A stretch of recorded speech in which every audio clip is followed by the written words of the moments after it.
And so, we will learn a couple of principles sa kining particular passage on the basis of Jesus' teaching. May tungod sa unsa dapat ang atong paglantaw, may tungod sa gingharian sa Ginoo in relation our perspective as well in terms of wealth and riches. So nindot ning opportunity nga ihatag diri sa nato aron ato masabtan ang connection ini. And so ibasa nato kanina katapusang passage na atong diskutan last Sunday, which is verse 15 to 17, in which Jesus closing thought may tungod sa perspective of the kingdom of God. So he was trying to challenge his hearer aning a time to communicate who is qualified really to enter in the kingdom of God. And so story or encounter or circumstances about the rich ruler is actually an illustration sa last statement of Jesus may tungod of a true description of the kingdom of God. Who will really qualify? And nindot ni pangutana diri na iyahan ni Jesus. Verse 18, beginning verse 18, Luke said to us an encounter or situation. And then a situation is that a particular person, so not just an ordinary man, but he is an influencer during his lifetime. And so he was a certain ruler in Jesus' time. Therefore, he has a influence, and according to our passage, he had enough wealth in order to live a life the way he wants to live. So in fact, ang pinaka-description kaniya sa Lucas, he was very rich. Perting tatuan ito pa. And then, yet, he come to a question, in a way, which I believe is also the most important question in life to ask. So, pangutanan yun siya, what must I do to inherit the kingdom of God? Which is a very important question to all of us. What should we do to inherit the kingdom of God or eternal life in this case? Pero doon na siya ihatag na descriptive name may tungod kay Jesus. He called Jesus as good teacher. And then Jesus answered him by giving a question. So pangutanan, ano man nga pangutanan ni Jesus sa siya? She said, good teacher. And then Jesus said, why do you call me good? So what is the implication of Jesus' question? So Jesus asked him about this one. It is because Jesus wanted to really affirm if what he was thinking about him is that does the ruler address him as God also? Kaya makita nato sa statement ni Jesus, ngayon siya, no one is good except God. And so, are you trying to call me also as God? So, mo na yung implication there. So, ang ihatag nila still. And then Jesus went back to answer his question. Verse 20, you said, you know the commandments, you shall not commit adultery, you shall not murder, you shall not steal, you shall not give false testimony, honor your father and mother. What Jesus actually gave him is beginning the 5th and the 9th commandments. Ang ihatag ni Jesus kaniya is starting with the 5th commandment and the 9th commandment. So, gihimo ni Jesus to give him a particular test or degree of understanding may tungod sa nasabtan sa commandments. And so, makita natin din yung proud answer is that all this I have kept since I was a boy, he said. Pero in verse 22, ihatag ni Jesus ang 10 Commandments, which is the 10 Commandments focuses about greed and covetousness. And so that is why Jesus said to him, verse 22, there is one thing that is lacking. Because Jesus knew that he was rich, and so therefore, Jesus tested him in the area of greed or covetousness. And so he said, you still lack one thing, sell everything you have and give to the poor, and you will have treasure in heaven. Then come, follow me.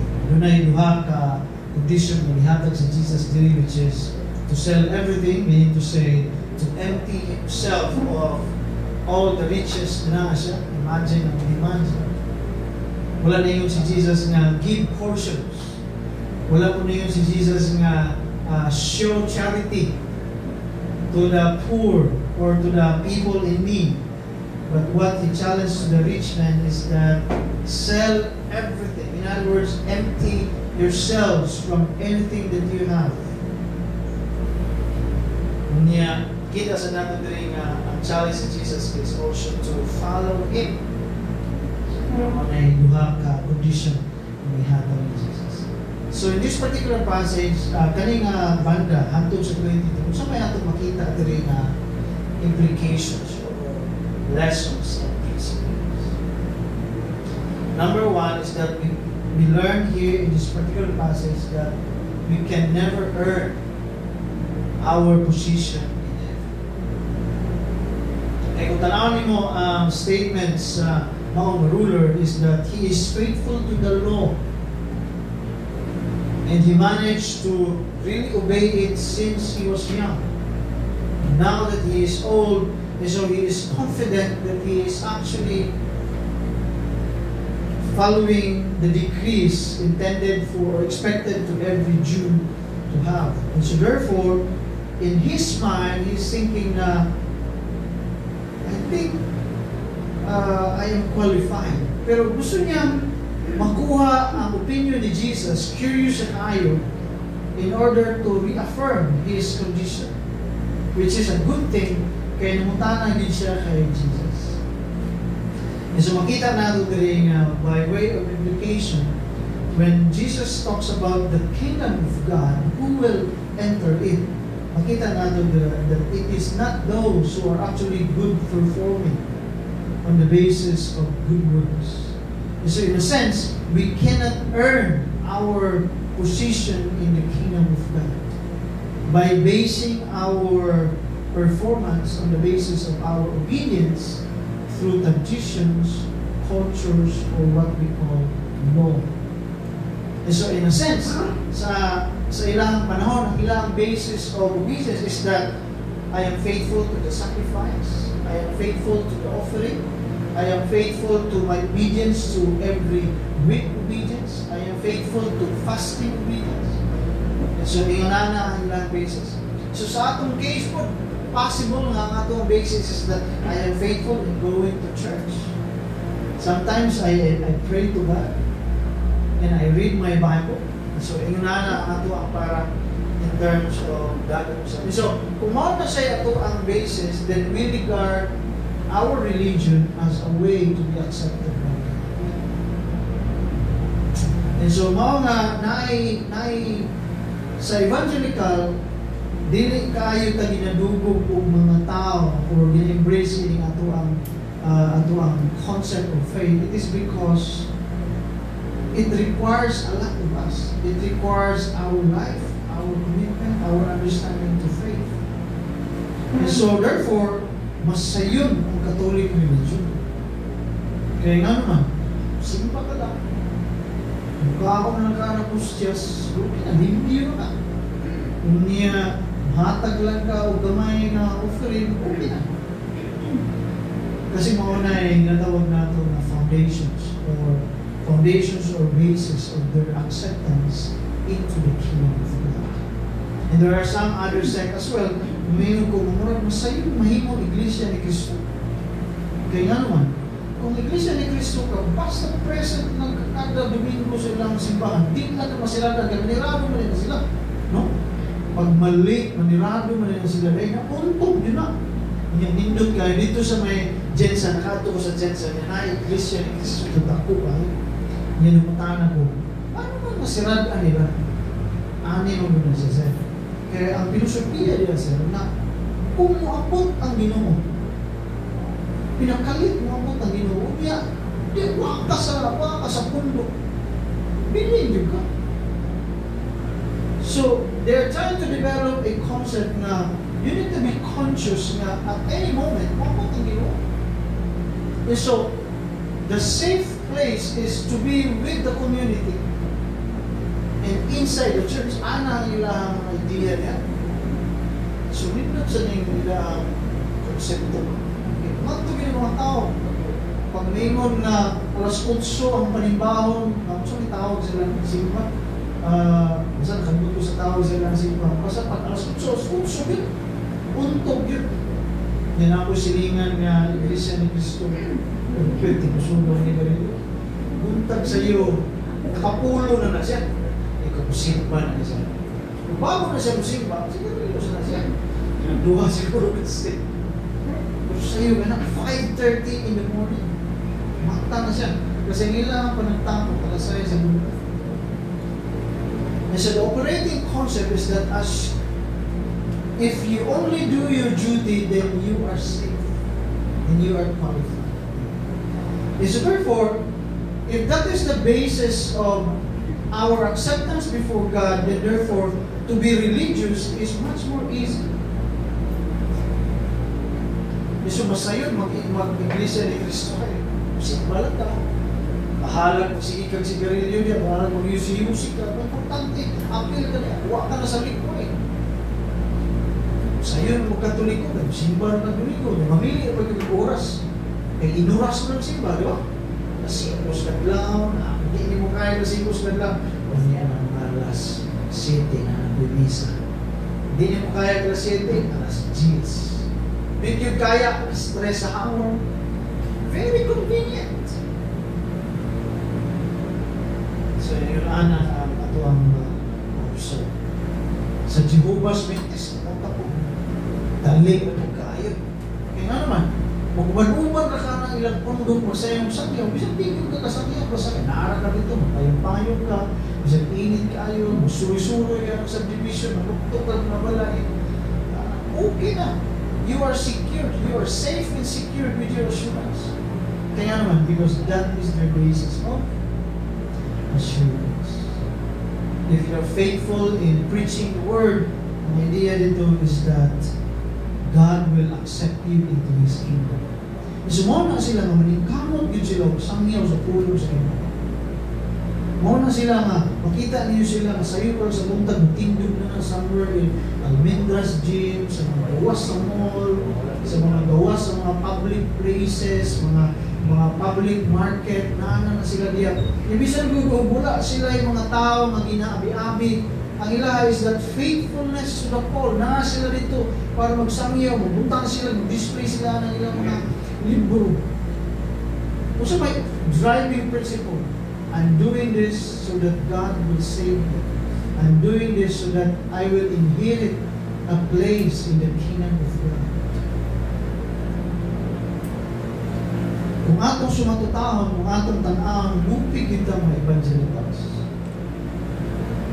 Kaya bisag nakasabot na ta sa full grace of God, nakasabot na ta sa implication of the mercies and the death and the resurrection of Christ, and yet we are not driven to preach the gospel despite.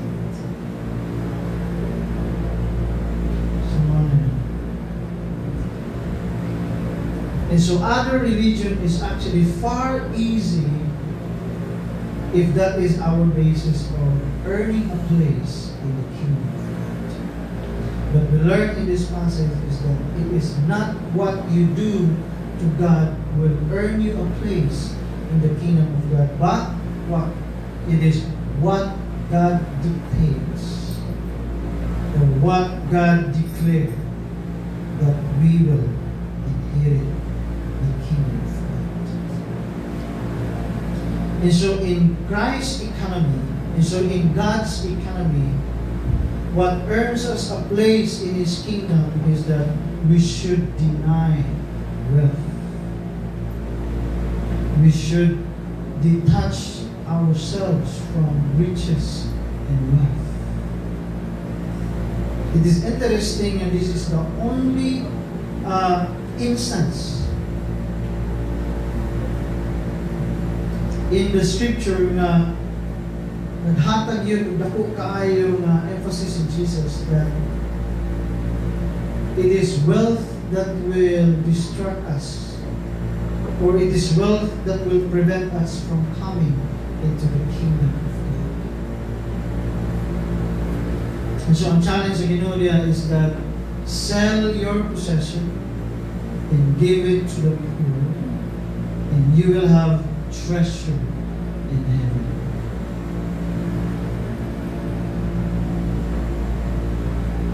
And so makita natin dito that Jesus did not regard basically wealth as sinful, but Jesus regard wealth as something that will snatch us from our place in the kingdom of God. And so why? Why is it that Jesus is dealing with this kind of teaching in this particular person? Because the true problem in this person is that he is struggling with greed. If you have more, the tendency is that you want more. And if you have more, the tendency is that you will keep it more. And so that is why Jesus gave him testing in the aspect of the 5th, the 6th, the 7th, and the 8th commandment. The 5th is that you shall not commit adultery. The 6th is that you shall not murder. The 7th is that you shall not steal. And then the 9th is that you shall not give false testimony, honor your father and mother. But the 10th, ano na siya, problem, which is greed. And so Jesus is trying to address his greed. And so when he said, I have kept all this, what Jesus is telling him is that, no, you did not actually keep everything. Because the 10th, you failed to obey the 10th commandment, which is a greed, a struggle of greed. In Romans chapter 7, si Apostle Paul, mo niyang sa diyang iyang ina-disputan ang tumong sa balaod sa Ginoo. Apostle Paul said in Romans chapter 7, if have not been the law, if I have not learned the law, I would not know that I have sinned. And that sin is greed.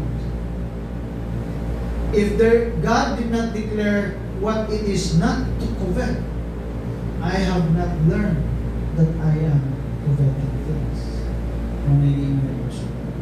So kung basahon mo chapter 7, Apostle Paul mastered the 9th commandment, but he failed at the 10th commandment. And so mo nang iyon si Apostle Paul in the ending of Romans chapter 7, iyon siya, I am still sinning against God. And so therefore, this particular passage, kung atong tan-awon kini, makita nato ang argument diri is that Jesus is trying to argue in a statement of the mind kini nga ruler. Kaya yun siya. In his case, he feels like he is perfect. And so that is why he addressed Jesus as good. And so, ibalik sa din ni Jesus yan, tungkol kay gusto niya i-affirm is that, are you saying that if I am God, then therefore do you regard me, if I am good, then therefore do you regard me as God? And so if God alone is good, then what Jesus is saying, if you base our standard in who God is, then therefore to earn our place in the kingdom of God, then we should always regard God as perfect. And so what Jesus is saying is that you know the commandments, and so therefore are you telling me that you are also perfect? And according to his claim, he would say, yes, I think, because I have kept all this since I was a boy. And so he's basing his argument in acceptance or earning a place in the kingdom of God by saying that He perfect the law of God. And so therefore, He earned His place in the kingdom of God. But in the account, Jesus said, having neglect, bisang pag masunod nimo ang upat, 5 ka commandments. If you fail to obey, especially the last commandment, which focuses on greed, therefore, you fail to obey all the rest of the 10 commandments. Kaya nga naman, if you sin against God in terms of greed, then therefore it is idolatry. And then it contradicts with the first commandments, which God said, thou shalt not make any idol, or thou shalt not regard anything higher than God. So nakita ninyo? So it will contradict everything. And so therefore, you cannot earn your place before God by saying, Lord, I've done this, I do this, I am a good person. I tried all my life to be good as much as possible. Why? Because if we base our acceptance before God on the basis of our religious practice, then therefore, Jesus said, we must be perfect. Just like He said, only God is good. In other words, only God is perfect. But no one is perfect. And Jesus wanted to realize that you are not perfect because you failed to acknowledge the 10 commandments, which is. And so the second principle na makita natin is that in the God's economy, then we must learn to deny riches and wealth in order that we can gain our place in heaven. So Sudan, I think that's the challenge. The idea na ginasuggest ni Jesus there is that not even a portion for your welfare in the. But what Jesus suggests is that you must give up everything. And then He said, sell everything and give to the poor. Wala siya niyong ibaligya, unyadal ka, ihatag sa simbahan. Sell everything and give. Sell everything and then share. And then what Jesus said another is that you will have a treasure in heaven. Kung saan may ginapasagot ni Jesus? He is teaching the ruler a new perspective in terms of wealth. Ang ginahin ni Jesus is that you should not view wealth on earth, but view wealth in heaven.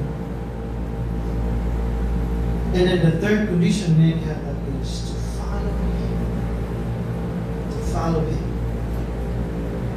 And that, I think, is one of the hardest conditions also. Because the ruler knew that if he will follow Jesus, there will be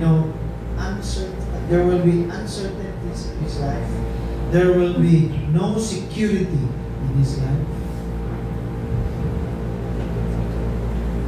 And so that is why he is having a hard time. And which lead us to another principle. Pero bago na tanaw sa nato ang iyang response. Verse 23, sa response niya, when he heard this, he became very sad because he was very wealthy. So ang iyang reaction is only appropriate to his what we call condition. So, nag-uol yun siya kayo kay, tungod kay, pwede niya naghanap possessions. Dagan siya butang. Dagan siya kwarta. Hindi niya kaya.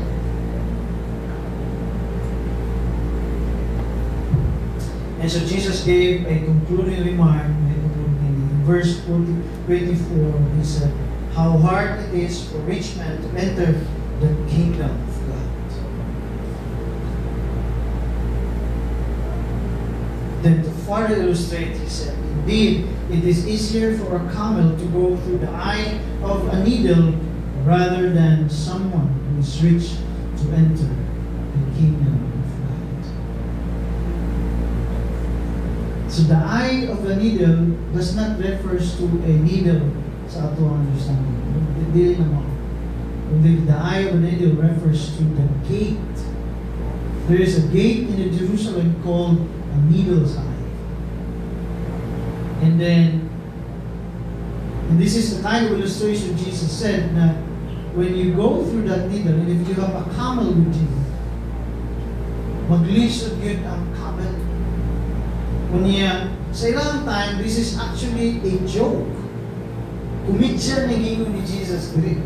Tungod kay sa ilang time, kung tanaw nila ang camel is one of the bugo na hayop sa ilang time.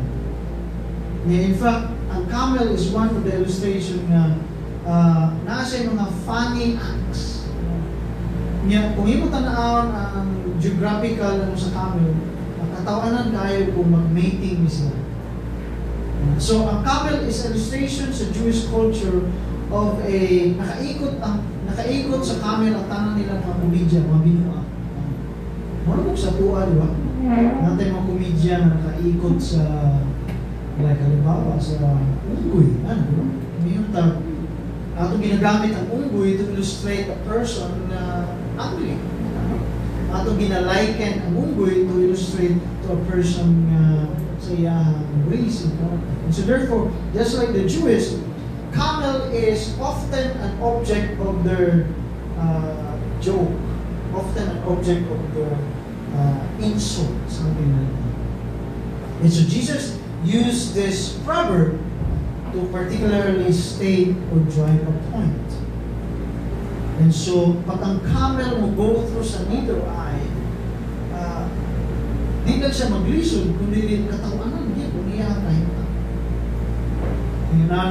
Kasi kinahanglan niya luhod, kama niya, camel, di ba nakabalo mo kama? Napag-yun na siya mga bukul-bukul sa iyang buko-buko. So, mo nang gigamit ni Jesus ng proverb, murag masayod pa. But in reality, this is good. But Jesus is trying to give us a comparison. And so what Jesus is saying is that if you have wealth with you, if our attachment is with our wealth and riches, then therefore we will be having a hard time, or maybe impossible, to enter into God's kingdom. And so that is why in Jesus' mind, it is best to sell. It is best to give up. If you want a safe passage, if you want a place in the kingdom of God, if you want a free entrance into the kingdom of God. And so, sa may implication ini sa ato ang present time. We want to be in the kingdom of God. Yes? Yes. But there is always a great temptation to us to always surround and attach ourselves with God. Siguro dili man siguro yung morning ta nga vision gyud ang mahimong dato. Dili man kana kay mo imposible naman gyud na tayo. Pero sa atong mga ginagmay ng mga practices, sa atong mga ginagmay na habit, what is actually centered is that ourselves. And we always feed our greed. And we always entertain our sense of covetousness. We want this, we want that. Mo na ang covetousness. Ang atong idea sa covetousness usahay nakafocus lang sa marriage relationship. Pero kung basahon mo tibuok na statement sa commandments ng God, it is part of everything that you want to possess and you want to have. So di nila nakafocus na sa relationship or adultery. But covetousness or greed focuses also on things. And so maybe we are not the kind of rich person. Sama sa description doon. But I don't think we don't have great in us. And I think money ang ginasample ni Jesus. Not only that you are wealthy, but you are also greedy. And which I think, dili ta mas maka-identify sa rich group. We all have greed in us. We are greedy in some aspect. We are greedy in some areas in our lives. Kinaatay tendency yun na, ano bang maniguro, di ba? Kaya tapo, kaw-kaw, maniguro kita. So, dili mo siguro wealth ang ato ang greediness, dili mo siguro money ang atong greediness, but there are some areas that we are actually greedy. Ayun, ihatag ka parang sa tuwa. Taguan nato na parang sa tuwa. Mamugong ka ba? Mamugong ka tama. Why? Why? Nano natin nga? Because we are greedy. In a sense, naagit tayo natural tendency to covet, to possess, to own.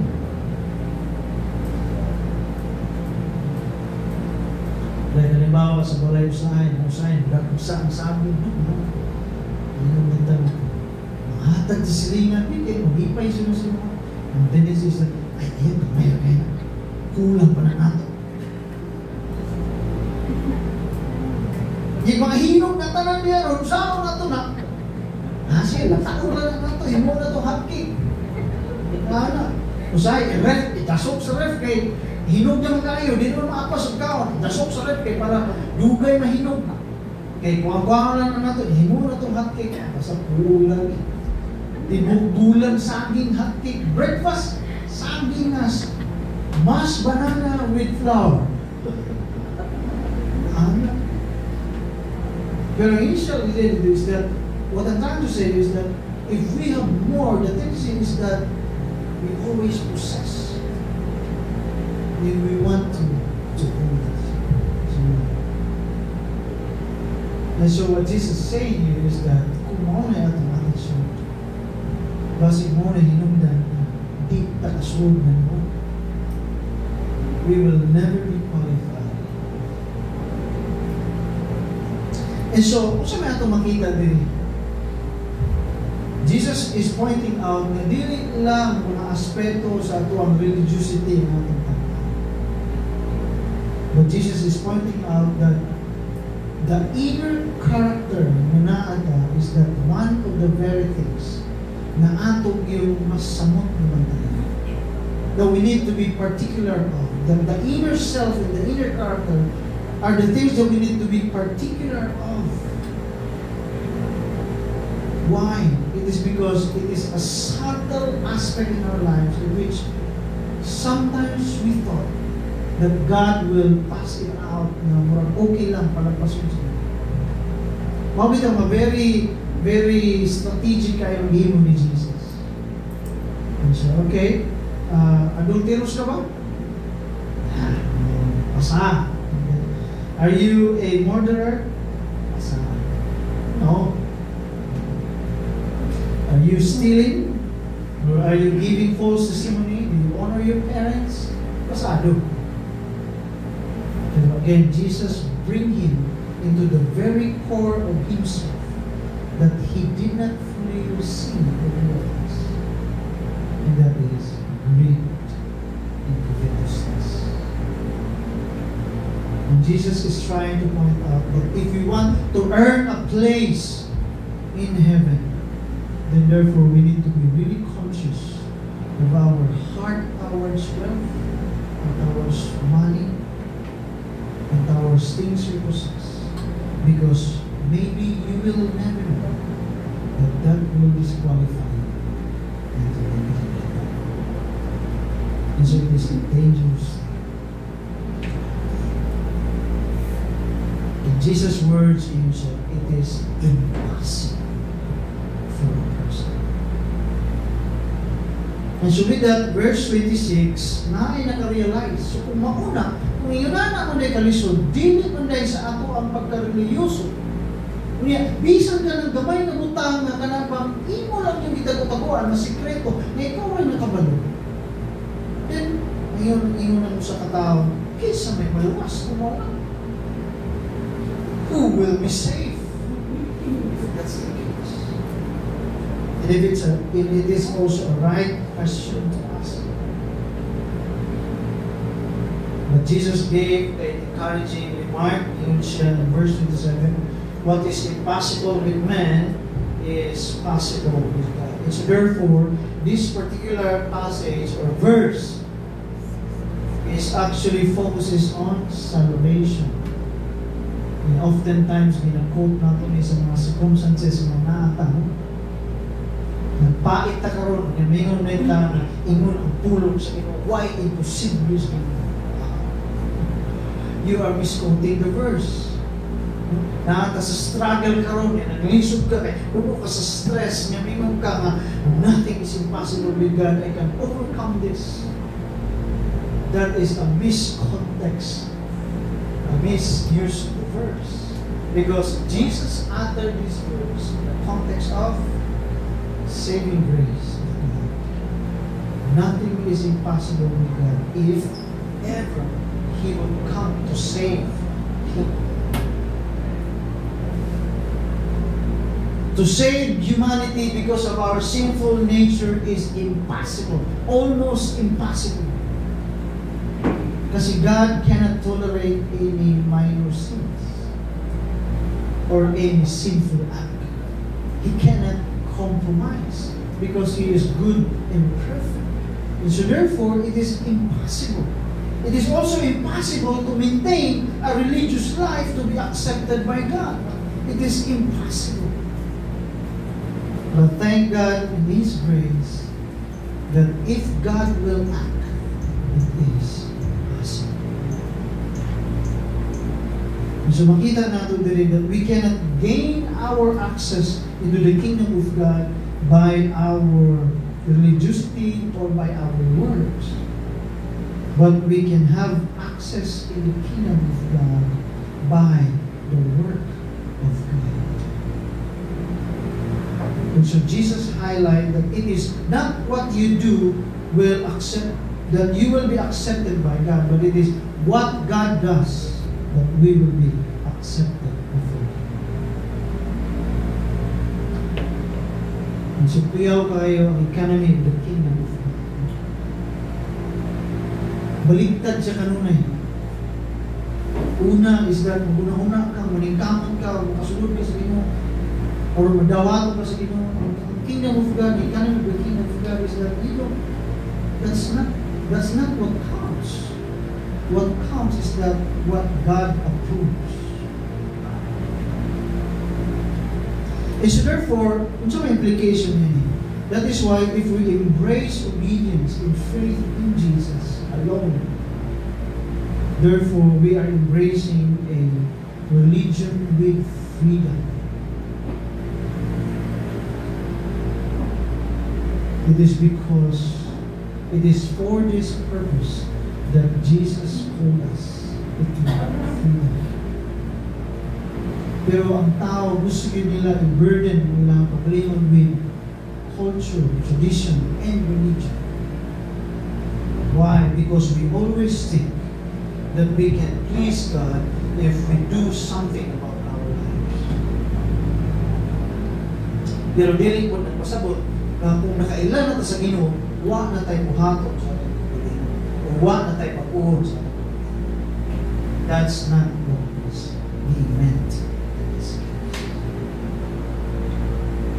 But we will be accepted by God because what He will do. And so another principle na makita natin in the response of Peter, ganihingon ni Peter. Ngayon si Peter in verse 28, we have left all we had to follow Him. So si Peter samtang gapaminaw siya sa gitudlo sa gistorya ni Jesus, yan yung siya, kini tawhanan, dato kayo, di maluwas. Kami, gibiyaan na mong tanan, kung sa manin, maluwas pag ihapon rin. Isunod pag-ibigin mo. Kung sa mga scenario niya. Kaya si Peter at nga time, he was so disturbed na samtang sunod-sunod sila, wala sila nakita. Wala pa siya nausap sa community kasi ang mind ni Peter, political. Ang iyong unahuna is that the Messiah will change the Roman government and the Messiah will restore the Davidic governance. Na naman, wala kami nakita. Ngayon siya, biyaan na ako kung asawa, ako ang negosyo, akong trabaho, sunod ko niyo, katulog, wala kami na daw. And so that is why he was courageous enough to ask Jesus.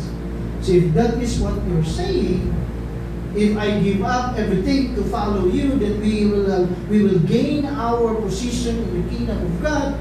Then how about us who have left everything for your sake?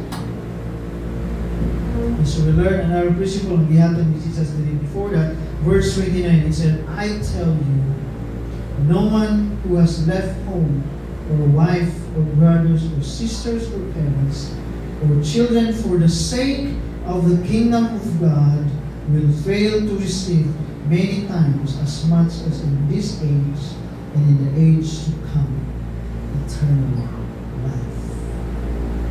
So what do we learn here about the economy of the kingdom of God? That in the economy of the kingdom of God, if we understand that giving up is what will give us a place in the kingdom of God, then if we do that, we will also gain as well. So makita natin today what Jesus is saying in the kingdom of God is not only losing or giving up something or giving up more for God, but what Jesus is teaching you is that there is also gain in losing. And in gaining, mas daghan actually ang imong gain kaysa imong gigit. And so what Jesus is saying here is that He promised that everyone who is willing to lose everything for the sake of the kingdom of God will also gain and will gain more. So what will you gain? Not only resources. Makita natin din na wala nakafocus ang gain of the kingdom of God in the aspect of wealth, riches, and material things. In fact, wala sa dimension ni Jesus. Hindi nindot kayo yung aspeto dito. If we give up everything for the sake of Christ and is willing to leave everyone behind for the sake of Christ, for the kingdom of God, we will receive more. And very interesting, ihatag ni Jesus that we will receive more in the aspect of relationship. You will gain hope. You will gain wife. Relationship to person, brothers, sisters, parents. You will gain. And what Jesus is saying here is that it is something that riches cannot buy. And so therefore, if you give up wealth for the sake of Christ, then we will gain more. And what we gain is more valuable than wealth. Because relationship is always valuable than wealth. People are always valuable than wealth. Persons are always precious than wealth. And so that's what He promised. Dili man tingali niya pulihan ang kwarta ang atong gihatag or atong gihatag para sundo na to Ginoo.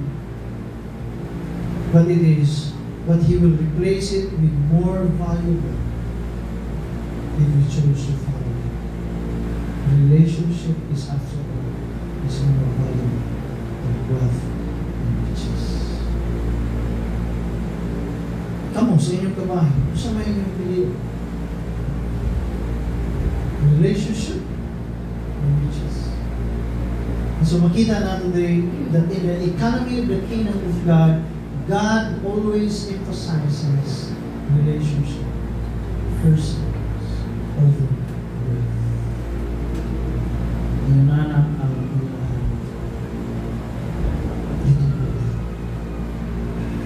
And then lastly and finally, Jesus spoke about his death. Pangutanan, gusto may relevance nili, siya una nagitudlo, may tungkol sa kingdom of God. And then he talks about his coming, his suffering, and his resurrection. Kung sa may relevance nili nga, si Luke, iyasa niya gisumpay, hindi nga panahon. And why is it Jesus also included in his emphasis about entering the kingdom of God? I think wala ang tubag niya, but Jesus is trying to teach his disciples that the kingdom of God is not only giving up wealth, riches, or material things or possessions that we have, but the kingdom of God is also about sacrifice. And Jesus here received himself. Ipakita sa Ginoo that he himself is willing to sacrifice his life for the sake of the salvation of many. And so therefore, this teaches us a valuable lessons about the economy of the kingdom of God. We learn here that the economy of the kingdom of God is about sacrificial giving and sacrifices of our lives. And so therefore, we are serious in following Jesus, like he said in this passage, then we should follow him in his sacrifice. Kung saan yung sacrifice? Makita natin dali na he fulfills that his life is a fulfillment of everything what God said. And so in other words, sa kanato usab na believers in the Lord Jesus, then therefore let's make every effort that we will fulfill everything what God is expected of us to do in this lifetime. And so it is unfortunate that daghang Kristohano, they still did not discover their purpose, meaning, and value in the kingdom of God. Have you? Have you really discovered your purpose, value in the kingdom of God? Kung ingani na lang ta, manimba na lang ta kaduming, hantog, mag-retire na sa itong trabaho, manimba lang yan kung kahantog ka kaduming. Kabalubog mo sa inyong buhakot para sa Ginoo, para sa inyong kagaling, para sa Ginoo. Aside from working every day by your profession, aside from practicing daily our responsibility, have we truly discovered ang purpose in the kingdom of God? Because Jesus did not just live a life, he lived a life as a fulfillment of the purposes of God. And so yun diya, and everything what the prophets have written, iyang gihim. And I believe that every believer also is called to live according to what God has written about us, about our lives. Then another thing is that he submitted himself even to the unbelievers. In other words, he is willing to become a ransom for others. Jesus has the right not to die for the Gentiles. He didn't say anything, but he died both for the Jews and for the Gentiles. He laid down his life even to the undeserved. That is the kind of sacrifice he made. By implication, kita ba ng mga believers of the Lord Jesus Christ? Have we truly intent that we will lay down our lives even for the most undeserved? Kaya ka na doon?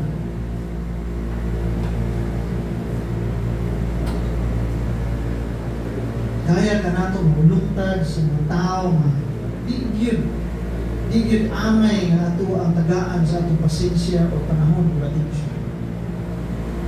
Kaya ka na. But Jesus allowed himself to be delivered into the Gentiles in order to serve them by giving his life to them as a ransom for them. And above all, lastly and finally, he suffered a physical suffering. He subject himself even to physical suffering. And sa he is willing to be mocked, insulted, and willing to die because that is part of God's plan. In fact, kung sa prayer niya in the last days, siya, Lord, if you have another way. But Jesus said, not my will, but your will. And so therefore, Jesus prepared himself to subject himself not only before God, but to subject himself to suffer physically. And so as believers of the Lord Jesus Christ, then therefore, we should embrace the same concept in us. That we need to embrace suffering, physical suffering as part of our obedience to Christ. Dili pwedeng wala. E bisan si Apostle Paul, who is close to God, embraces suffering, physical suffering as part of the call of God. Imagine ang tawag siya sa Ginoo, klaro ba yung Apostle Paul, you will suffer in my name. And when God said, you will suffer, God is not talking about difficulties in terms of dealing with people. God is not talking about challenges in your work. God is not talking about stress in your work.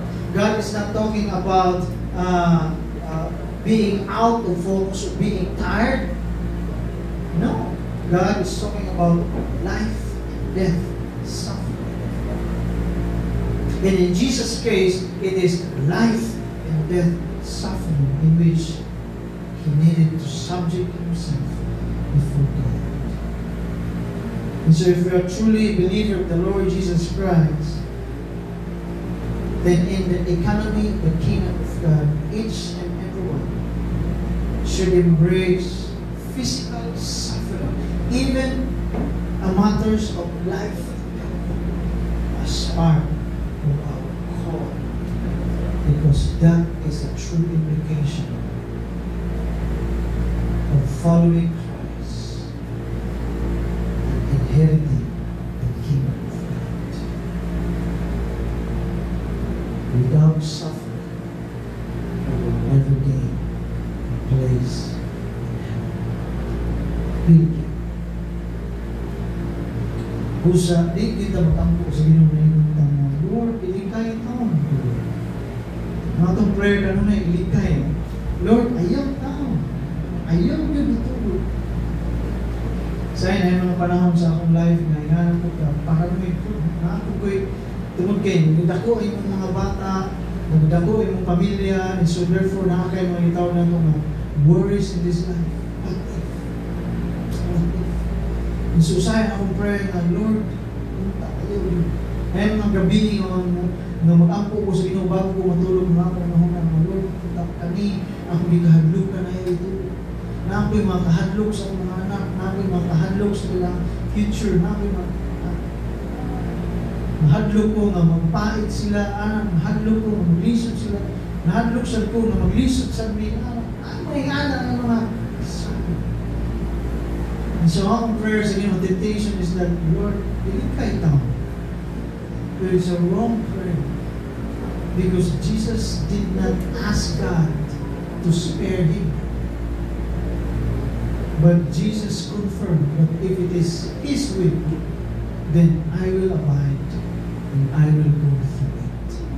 So if it is God's will for us to suffer physically, then it is part of our calling. Because just like Jesus, that's how the economy of God is. So atong balikon, makita natin diri that in the economy of God, you cannot gain your place by doing good for the Lord. That's not what it counts. But what counts is what God declared and what God expected of us. Then another thing is that in the economy of God, in the economy of the kingdom, we should learn to deny wealth and detach ourselves from wealth and riches in order to gain more for God. And another nakita natin dito that in the kingdom of God, it is not only losing or giving up, but it is also gaining more. And what we gain in the kingdom of God is what is the most valuable. Friends, people, relationship, lives is the most valuable thing in the kingdom of God, in which Jesus said, you will never fail to have, you will never fail to gain. And lastly and finally, we learn that in the life of Christ, in the economy of the kingdom of God, it is always a life of sacrifice. And a life laid down, willing to suffer, because life, it is a life of sacrifice. Father, we thank you, Lord, for this principle you have given us. Sa ilo aming Ginoo, tungod kay usahay. Ang amo unang-una, tungod kay nag-ingon namin, nagkailan ni. Tungod kay nag-ingon namin, nagmituo mi kanin. Tungod kay amo nang gisugyot sa among mga ngabil na ikaw ang among Diyos. We are very much comfortable that finally we gain our access in the kingdom of God, or entrance in the kingdom of God. Pero Ginoo, kung among tang-awon sa pagkatinuod, we haven't really checked our lives. And so therefore, Lord, sama sa passage ng among gito malabunan kami tabangin to check our lives in our greediness, in our greed, in our sense of possessiveness, in our sense of desiring for more and wanting to secure ourselves. Rather, help us, Lord, to let go and share and give, and always view our wealth as just an instrument wherein we can bless people, bless the poor, bless the needy. And above all, help us to finally realize